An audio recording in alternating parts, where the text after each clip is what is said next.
Hey everyone, thanks for joining us this week. And I'm super excited to have this week's guest on. And he's all about podcasting. There's been a lot of questions being asked to me about how do I start a podcast? How do I do it for marketing? How do I build my business? And I've got an absolute expert here who's going to be able to help clear some of the step-by-step ways to be able to get these podcasts up and running and making sure that they're getting you what you want in terms of your business. Because I know there's some different types of podcasts that can, be more informational or selling and that kind of stuff. So I'm really excited to bring you on here. We've known each other in another coaching program and kind of kept in touch back and forth over the past couple of months. And I thought it'd be awesome to be able to connect, bring him on and go through some questions. So thanks for joining us today. And maybe just tell us a little bit about yourself, how you kind of got started, and we'll go from there. Yeah, thanks, Brad, for the introduction. So, guys, my name is Nathan Navis. I have a podcast that is called the Healthcare Hacks and Connections podcast. And the way I started was I was going to go to PT school and stuff like that, and I was already helping healthcare entrepreneurs, let's say, with their podcasts. And I had the debate of going one way. I was in a fork in the road, basically. This can be visual. So I was a fork in the road. I was like, okay, do I take this 150,000 in debt here? Or do I go with this skill that I have, utilize this skill to help healthcare, help, RDs, OTs, PTs, MDs as well, build their authority with a podcast, right? And I already had success with a couple of people already. So I had a formula. And then basically I decided, you know what? I think this is a bigger calling and it's needed out there to basically tell people, what it is that you do, how you do it, and then how they can work with you. Right. So that's what I ended up doing. And also I ended up, instead of taking on the 150,000 in debt, I proposed to my fiance with that money that I saved. And then I started this business called NC Podcast Production. And, it's just been a breath of fresh air because of that. I was in the clinic for 6 years as a physical therapy aide/assistant. And, I went through all the rigors of that. And during COVID, especially saw the dark side of healthcare and I just didn't like it. So I was like, okay, the pivot is the right choice.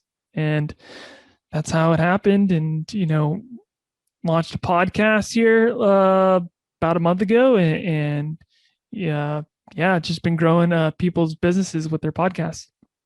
Love it. And I think that's interesting. There's a lot of people I've talked to who originally went to school for something and sort of pivoted and, done sort of transition. I interviewed Maggie Bergeron from Embodia, and she's kind of the same thing, practitioner, clinician, business owner, to doing online platforms. So it's totally cool that, we're not always, sometimes we will transition and do other things as we go throughout. So I'm curious, there's a lot of people who are like, I want to do podcasts and where do I kind of even start? So what do you usually recommend? If someone's like, where do I start? What's the starting point? Do I find a niche, or how do I know what to do about my podcast on and so on? Yeah, I think it's just, so if you have a niche down, it's then, asking your audience questions that are calculated to figure out what your niche is. And then from there, also what I encourage you to do is just start to publish, go live, start to figure out your message that you want the podcast and you want people to see, right? And then also what it is you're bringing a magnifying glass to the people around you. So then you can start to see who's listening to me and who's not, and then the people that you're speaking to and who's resonating with the message that you're saying, then that's how you can find your niche. And then after that, what I would say is after you found these people, they start commenting on your stuff, go interview them, go talk to them, Be like, hey, why did you tune into my episode today on, burnout or whatever? Oh, it's because, I was dealing with X, Y, and Z. And then it's like, oh, you know? Yeah, totally. And I think, that's a big thing with people. Just sometimes they overthink even just getting started. And it's like, well, I don't need a niche and I need to have the best mic possible and I need to No. do all of these things. And it's sort of just taking action and knowing that you're probably not going to have, unless you got a big audience or something to start with, you're going to have to build it over time anyways. And it's going Yeah. to be sort of a transition and so on. And I'm sure like the Joe Rogan podcast and stuff didn't start with millions and millions of views right away. And Yeah. all that stuff. Like there's periods of learning your skill set and who to connect with and whatnot, I would imagine, right? Yeah, definitely. And I mean, like we were just talking about before this recording, right? Is one of the people that I work with, you know, it took someone 2 years of listening to them constantly every week, every week, every week, hearing their messages, hearing how to work with them and all this stuff. And then finally that person buying their program, whatever it is, and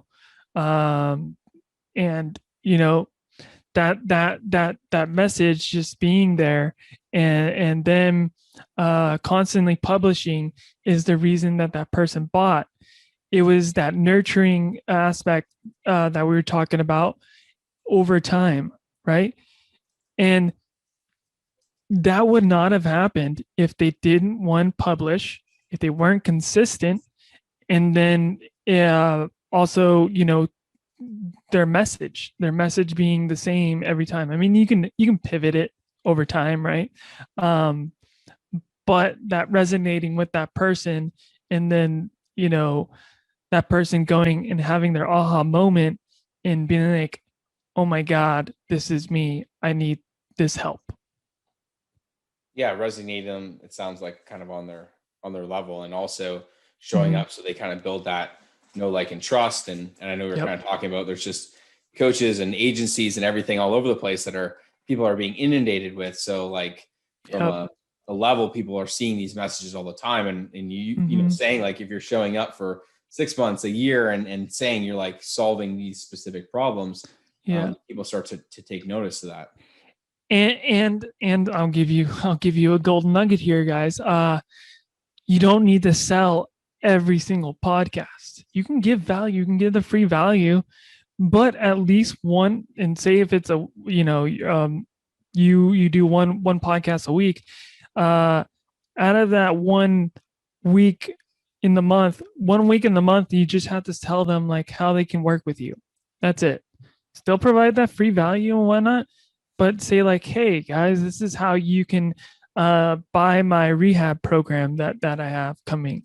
Hey guys, you can, whatever that is, but if you don't do that, no one will know what it is that you help doing, right?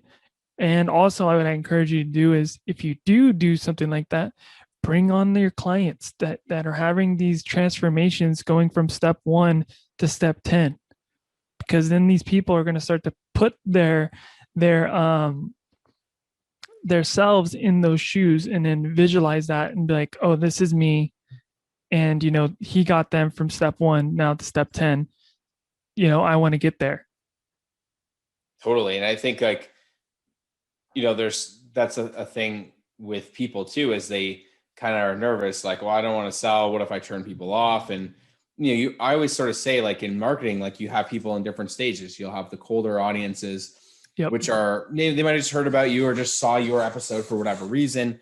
And they're kind of like usually more skeptical. They want to find out more information. Yeah. And then you've got people who are, so that might be something that's like, hey, I put together a report or a mini webinar on this topic. If you want to see it, go here. And then it's less of a call to action than like someone who's warm or hot, where you'd say like, hey, hop on a call with me or buy this program and that kind of stuff. So I know people really struggle with sales Yeah. on podcasting. So like, what are some like words of advice that you give to people or how to structure that? How to structure a sale on a podcast, or how to structure like a call to action? I would say like how to structure like a sale, so that way, because there's a lot of people who struggle a bit with like having to sell and not feeling super confident about it. So maybe let's touch on that, and then we'll talk a bit about offers and how you cycle them. Well, okay, and this is where things get interesting. It is like a podcast is for marketing and building leads. If you are having a sales problem, then you have a sales problem, right? Like the podcast should be building leads, and it's going to build those leads, it's going to nurture people. But if you have a sales problem, then you got to go find a sales coach. Yeah. Like I don't try to say like, yeah, just because you have a podcast, you're going to make more sales because of it. You'll get more leads, but I don't know if you're going to make more sales because I don't know how good you are at selling. If you're not good at selling, then those leads are just going to disappear. You can have 100 leads, but if you're not good at selling, then you're not going to convert. You're maybe going to convert like 2 of those. Yeah, totally. And do you use like specific offers, or like how do you cycle them on podcasts? It just depends. So like you can say like, hey, like go check out this free PDF book that we have on like how to start your practice, or here's this case study of how we got 10 clients in our 10 clients, your first 10 clients for the month or something like that, and here's like a video of it that we recorded, and then you send them to the Facebook Live or whatever you did in the links. And you always just mention like, hey, if you want to check this out, it's in links in the show notes, right? Or if you have a website, just plug your website. So totally. plug your website, plug your slug, and and then that's also where you can track how the podcast is bringing in your leads, is because then you're tracking that slug that you have, and you can put a Facebook pixel on it if you really wanted to track it even more. But yeah. Cool. Yeah. And I think that kind of is the next thing too, is like, how do we really, if we've got this podcast kind of up and running, we'll be talk about some of the, the infrastructure and stuff in a bit, but like we've got it running, we've got our offer together, we're building our audience. What are some key things and metrics and ways you look to track the effectiveness, to know if one topic's going to convert better than others, or what people are really liking? Is there anything specific that you use? There's not really anything specific that I use. It's just seeing like, okay, like, so I'll take my podcast, for instance, right? Mm-hmm. My podcast is teaching you how to podcast. But what I've been realizing this like first month and a half of podcasting is, and I'm like, I think we're on 16 episodes now, is like, I'm looking at the metrics, I'm seeing the people that are interacting, and when I title the podcast with like the episodes being about podcasts, people don't download that. And so I was like, okay. Why do you think that is? I started to notice that. Well, because I'm speaking to healthcare professionals. So if it's something around, so the recent episode that we had was with Casey Coleman of Pre-PT Grind, and, telling about how they built their authority with that space over time. So I said, building your authority over time. That got 120 downloads within the first day because of me changing that up. Last week before that, I had it where it said, finding leads through podcasts or something like that, and it didn't get that many downloads. So I was like, okay. So I just start, it's guess and check over time. There's no real, there is a strategy to it, but it's just figuring out like, what is resonating with your audience? What is the message that they're wanting to hear? Right. And from that, you can see this, the stats and see the downloads and stuff like that. And with like Chartable, you can see the listen percentage. So you can see how long people are tuning in before they tune out, right?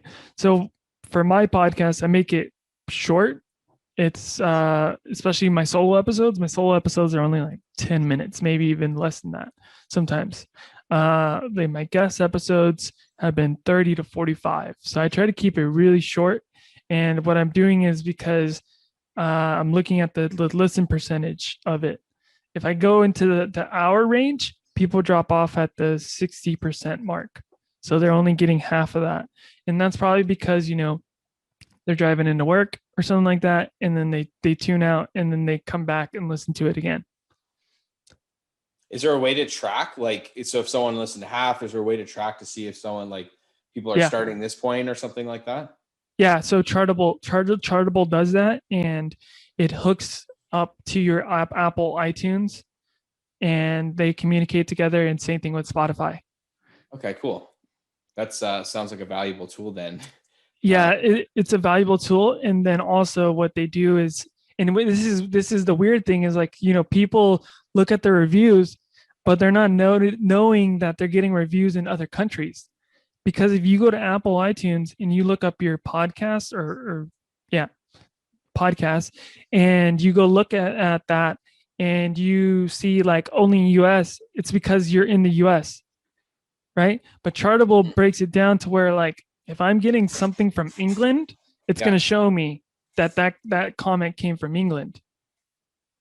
And then now it's like, oh, I didn't even know I was getting listens in England. It's like, well, let me start to, my social media. Let me change up my social media tags a little bit, maybe, healthcare in England.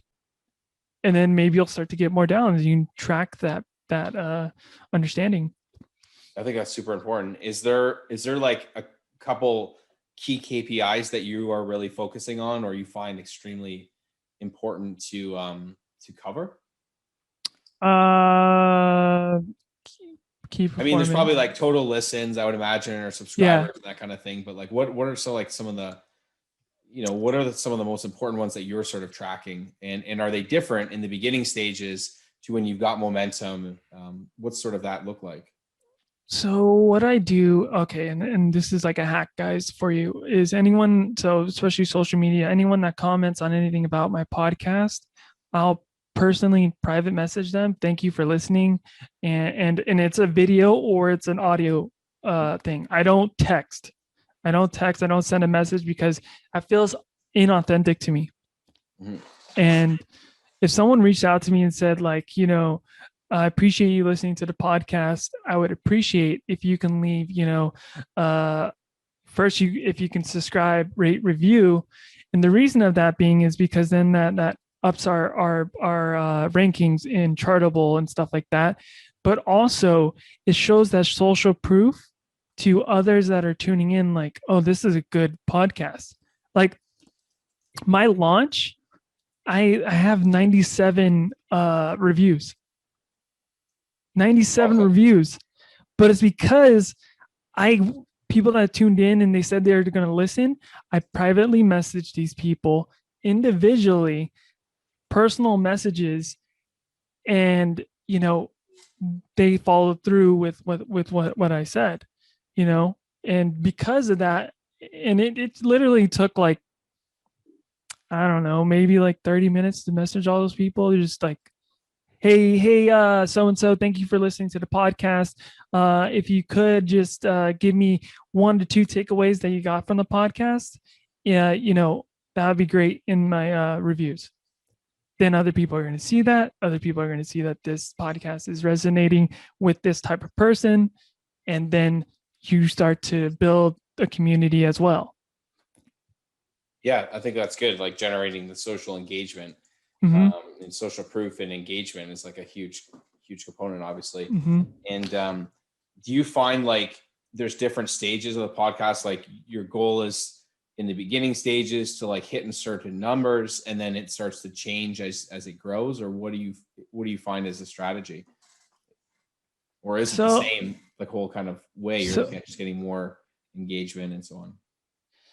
You're always just trying to get more engagement, and honestly, like the guy who does this the best, Pat Flynn. Pat Flynn has been an online mentor to me because I've never met the guy in person, but I follow his frameworks that he's built, and understanding how to build a community and stuff like that, and like because you can build one for your podcast on Facebook, and then whenever you drop podcasts, you put it in that Facebook. You can give like private interviews to the people that you're bringing on. Now people are using Clubhouse as well, bringing those That's people still a on. thing, or I haven't seen any posts about it anymore. So people have gone away from posting about it, but no, it's still a thing. Like I go into daily podcast rooms in there, and if someone mentions anything about like healthcare with podcasts, and I chime in when I can, but I'm working in the background, so I'm just listening. And but I do limit myself because you can get sucked into there, especially I've heard that from people. especially when Elon Musk comes on or any of those people like that. You're just like stuck on there, just listening to like their gems that they're dropping that you would never be able to hear or see them. You probably have to pay like $5,000 to even get in their conference or whatever. Yeah, that's interesting for sure. Yeah, I haven't been on it because I don't have an iPhone, or iProduct, so. right, and that's what sucks. But I'm the outcast.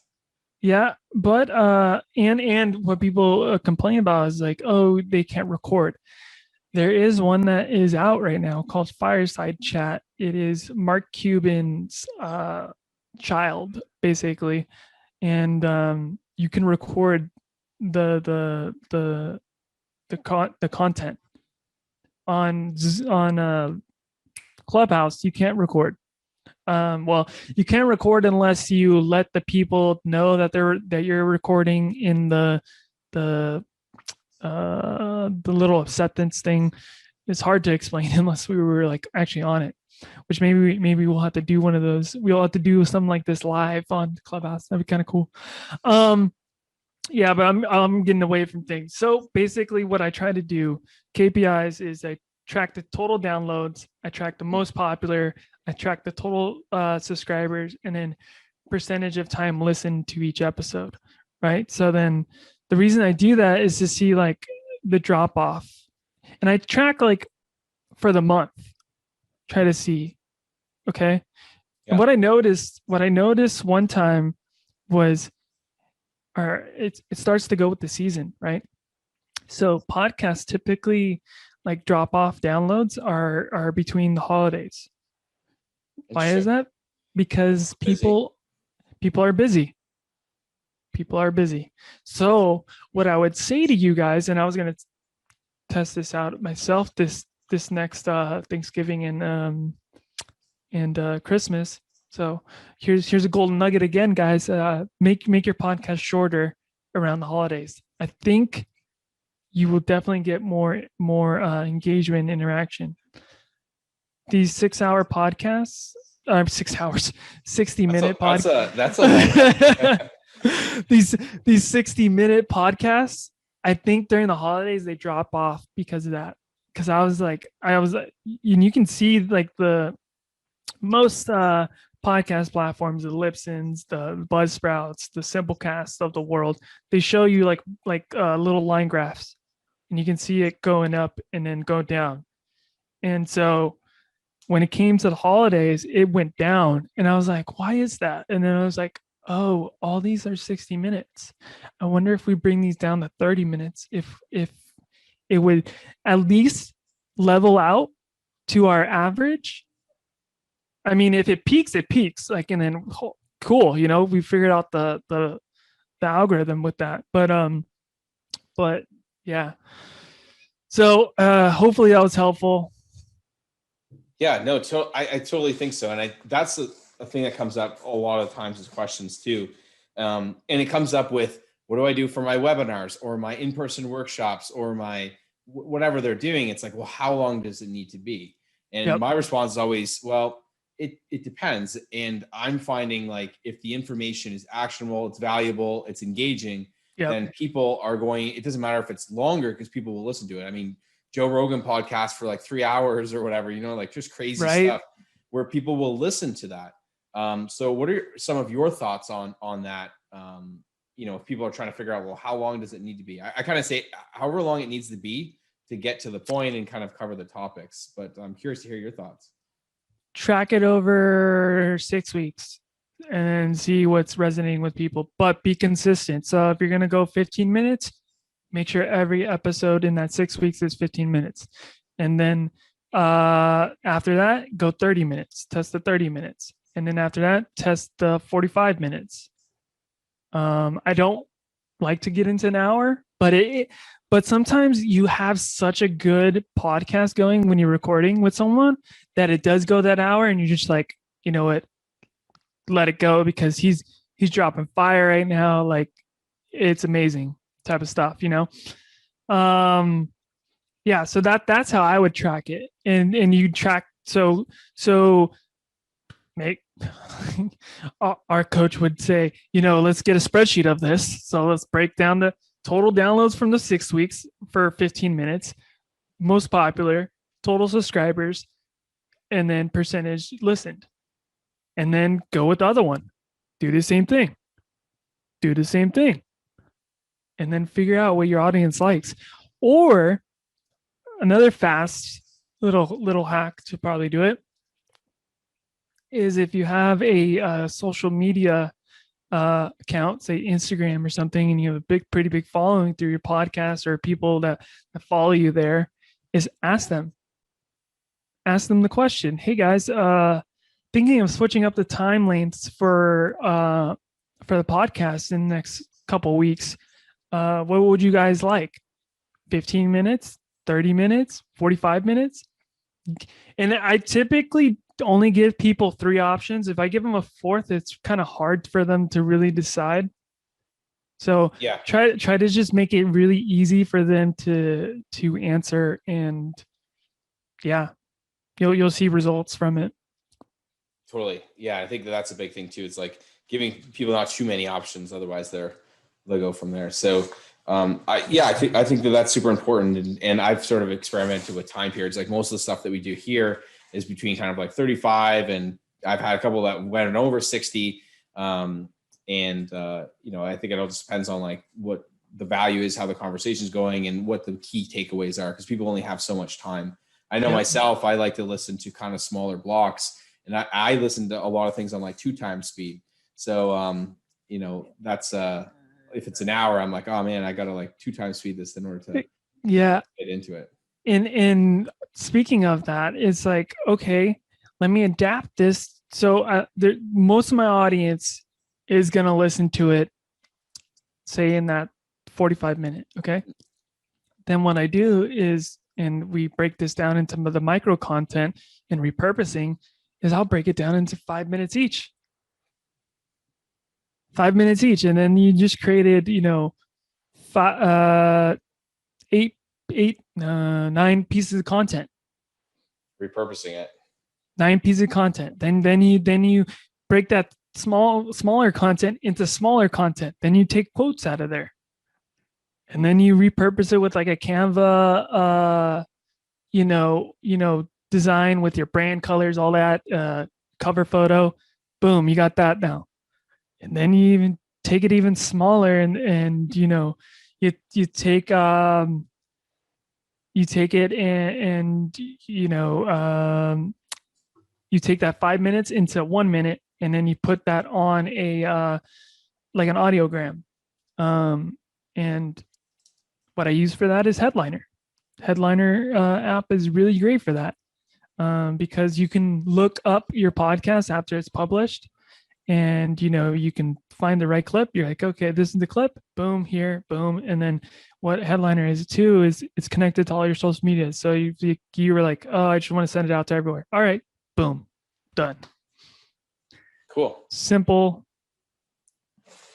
Yeah. And I think that's a big thing too. It's like with the content that you have, being able to syndicate it, repurpose it, and use it on other platforms to like build your credibility, the know, like, and trust. Because some people might see you on LinkedIn or Facebook or Instagram or whatever, but they might not, they might have missed you otherwise. Yep. In terms of reaching them. So that's a super important thing. So I think it's important to maybe, I know we talked a little bit about building it and whatnot, but some people will probably be like, well, where do I start? What kind of mic do I need? What software do I need? Like, how do I, what kind of things do I need? And I think sometimes people think I need like big fancy mics and, booms and all this crazy stuff. What do you recommend just as kind of a starting point? Starting point. I mean, you can really honestly just do it with your phone, and hit the record button. And if you're looking to get a mic, cheap mics are the Audio Technica 2100. I think it's X now. It used to be called the ATR. That's the one I have right here. But I think they made it 21X now. And then there's another one that is called the Samsung Q2U. That is a really good mic. I try to stay away from the Yetis, and here I'll give you guys an education on it, is because the Yeti mics, right? Those are condenser mics. Condenser mics pick up everything surrounding. There is options around it called corduroy, and it picks up like here to here, but still those mics, the way that they're built, they're meant to pick up all the surrounding around them. So if I had someone over there talking, we're going to pick that up in this recording, right? So you don't want that. I'd rather have isolated sound, especially if you're editing post, if you're doing the post edits, save yourself some time. And just get a dynamic mic. These dynamic mics are fairly cheap. They're like $70 to $90. I think there's even the Phenite one. I think that's $50, and I've heard it's done well too. But and then in regards to like post editing stuff, you literally can go on YouTube and learn how to do it. It's simple. You just how to edit a podcast within 20 minutes or something like that. And then they're going to show you an application that's for PC or Mac, and it's called Audacity. I started on that application when I first was starting with the podcast world. And then also there's another one specifically for Mac, which is called GarageBand. And it can do all the bells and whistles that you need for your basic editing, and literally if you spend maybe like an hour searching stuff on YouTube, you'll find how to use it and edit your podcast. For me, I edit on Adobe Premiere and Adobe Audition, so that's a high level editing. So if you can but I don't suggest that to start. I suggest trying it on your own with Audacity or GarageBand. And then for recording, like we're doing right now, Zoom works great. StreamYard you can use as well. And if you're trying to get better quality sound and visuals, Riverside .fm is one to use, and Squadcast. Sorry, I know I'm dropping like so many things. So if cool. Anything, you should just write all this down. Yeah, well, maybe that's a lead magnet you generate, and we'll if any of you guys have questions, we'll make sure we drop Nate's information below so you guys can contact him. But that's super helpful. And I think sometimes people think that it's like, well, I don't know what to do. Should I outsource this? Should I find someone on Fiverr? Have you ever went down those routes as well, or would you suggest them? Okay, so what I would suggest is don't fall into that trap.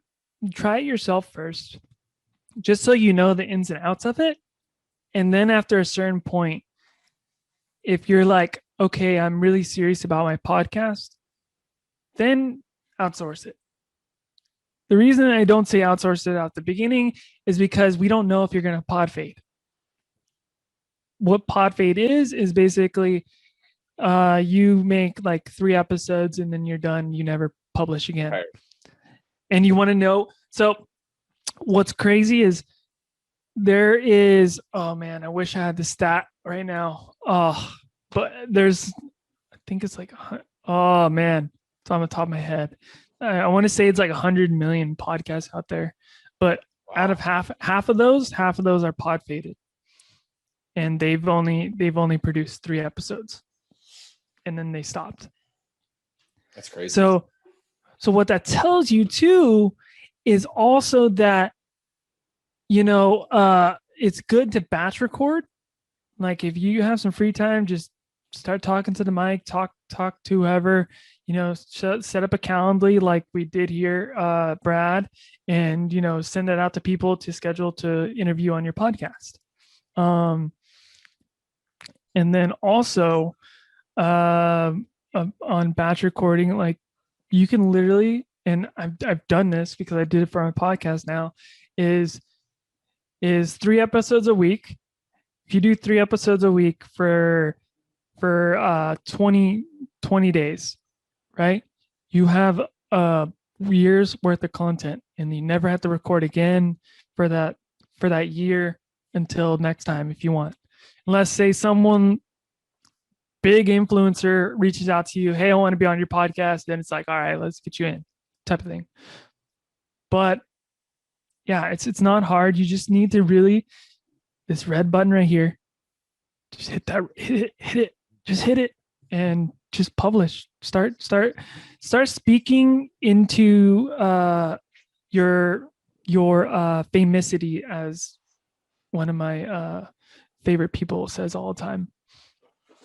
Yeah, totally. I think it's just taking action. Like I know when I first started, I was kind of like talking. I remember talking to like Will and Alex a little bit, and it was like, I think sometimes too, it's like also, I do this a lot, not necessarily really to generate like leads or anything, but it's like for me to connect with people that have really good content and experts in it. Like I've never ran a real podcast or anything. This is sort of like something I've done to like meet people, to provide value for the people that I interact with in my group and so on. Yep. And really be able to build a bit of a community. And I think that that's a really big thing to do, as well as, not necessarily always think that it needs to be, well, am I tangibly I did 1 episode. Did I get any sales from it? Or I've done 5 now, but I haven't got any new patients, or like, what do I do? Like, I think it's important to know that it's part of the process, and you developing your skill sets and meeting people. And that is another aspect that's not necessarily as measurable, but like I get good joy from interviewing people. Connecting and sharing. Yeah. I mean, your podcast is going to build relationships. It's going to build stories, right? Mm-hmm. There's people that you're going to bring onto your podcast that you would have never talked to, or they would have never talked to you because you didn't have a podcast. Because if I were to reach out to someone, even you, Brad, before I knew you, and said, hey, Brad, let's just chat, would you have just chatted with me? It depends on the context and how you approach the cold, but there's been some people who have like reached out to me and they're sort of like, hey, I want to come on, and it's not a good fit. Obviously you can tell because they're trying to like sell you on something, but it's less likely, definitely less likely. Yeah. But see, with the podcast, all right, now I can say, hey, I have a little bit of authority here. And, I think what you have to offer can offer something to my listeners. I would love to bring you on. Boom. Those people easily would be like, yes, let's do it. Right? Yeah, totally. And I think that's one thing too, is like you are able to build that authority, and it does give you a little bit more leverage when you are going to talk to people. So that's another question that I had for you too, is like, how do you approach getting people on and other experts, whether you're doing like one for patients, if you're doing like on low back pain, or, you're doing headaches and that kind of stuff. Like, how do you approach the other people to get guests? Do you have any specific suggestions? All right, I'll give you another hack here, guys. So does this person have a podcast? If they do have a podcast, what I do, I go rate, review, subscribe, take a screenshot of my review, send it to them. Hey, I just left you a shiny 5-star review. I appreciated your podcast on XYZ. And then basically I go in for the ask. I'm like, hey, I think you have something to offer my audience as well, just from listening to you. Would you like to be a guest on my podcast? Boom. Because you took your time to listen to 2 to 3 episodes and you said, okay, I enjoyed XYZ about this podcast, I am more likely to read that than say like this jargon thing that everyone gets sent. I'm pretty sure you get sent it too. I've started to get it. And I'm just like, man, this seems so inauthentic. And like no one took the time to even like read this, because I think it was like, hey, I think I got a thing that said, hey, I hear you work with fitness trainers. I'm like, no. And then the person is like, I want to be on your podcast. And I'm like, man, you didn't even take a listen to my podcast if you think that. Yeah, so totally. So it's just like tuning into their content, or say they don't have a podcast.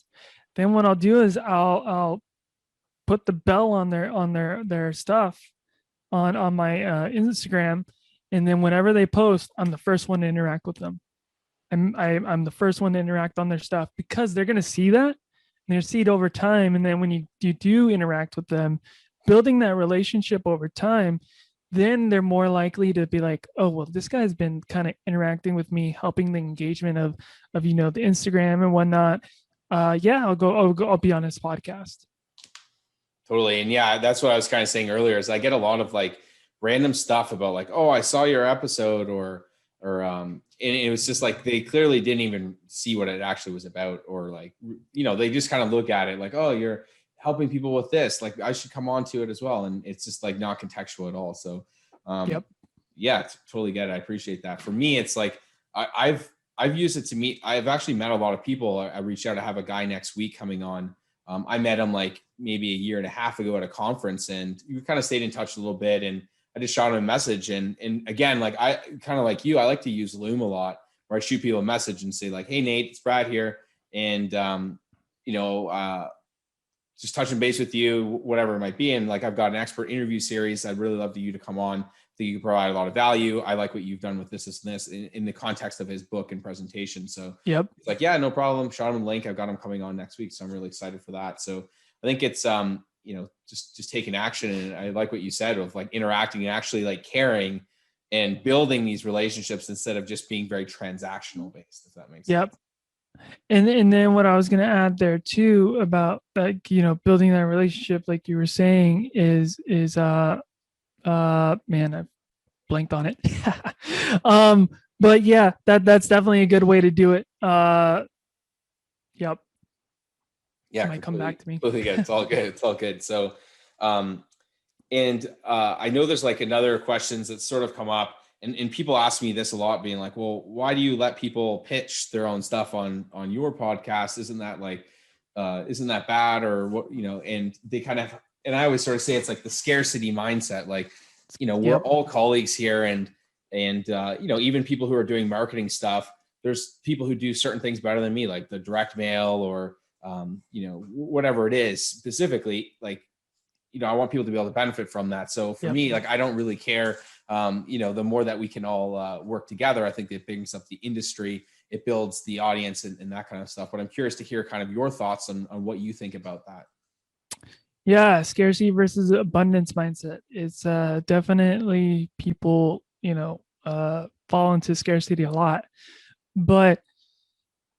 And I think I talked about this on one of my recent solo podcasts, about it, is the way that I think about it is, even with podcasting, is, I take their pain problems and whatnot, and then I look at it at a bigger scope, and I'm like, well, can I even fix their problems? Right. And even if we'll relate it back to the clinic, is can I fix this person's, problem with their shoulder, or should I refer them out to a shoulder specialist PT? Right. Because they're probably going to get more out of going to that person than working with you. and that's not your expertise. And that sometimes happens is like we take on clients that we shouldn't in the first place, and the client is the one that suffers. You don't suffer because you're just taking them, just because. And it's almost like you're forcing that relationship when you could have instead helped out, let's say Kyle from across across town, right? And then when Kyle gets someone, say you're a back specialist, right? So then when Kyle gets someone for the back, he's like, oh, let me refer you out to my friend Nate, you know, or my colleague Nate. He can help you. He'll get you to where you want to be. Instead of taking that client on and you wouldn't build that relationship, build more avenues to bring people into your practice. Totally. Yeah, I think that's super important. So, listen, like we've been blasting through these questions. I appreciate you like just dropping mad value and giving all sorts of advice and like tips and tricks and kind of even the tools for editing and mic recommendations and all that kind of stuff. So it's been super helpful. Mm-hmm. I've learned tons here myself, and I know there's a lot of people who are thinking about doing a podcast and maybe they want to get some help or get some guidance or whatnot. So I know you're obviously an expert in this. So like, how can they learn more about you, what you do, and go from there? Yeah, if you want to learn more about me, I would say tune into my podcast, the Healthcare Hacks and Connection podcast, and we bring on mostly healthcare people, but the connections portion is I bring on experts as well in like marketing and email marketing, YouTube, all this stuff, just because of how I've networked and used the podcast. And you'll get definitely good nuggets out of that. But the other way to reach me is on my Instagram is the podcast _doc. And then on Facebook, you can reach me at Nate Novice. And I'll give all those links to Brad. So if you guys want to reach out. Awesome. I'll make sure I put them below. I really appreciate you coming on. Is there any kind of last thoughts before signing off? Guys, just go publish. The power is in publishing. Go do it for 45 days straight. And then, every single day, just learn from it. Take notes. Okay, I did this. I can do this better. It's practice. Right? Take action. Yep. And implement. Implement. Yes. Implement. Don't keep taking these courses unless you implemented what you bought from before. Just stay on the path. Don't veer left. Just keep going straight. Love it. Thanks so much for your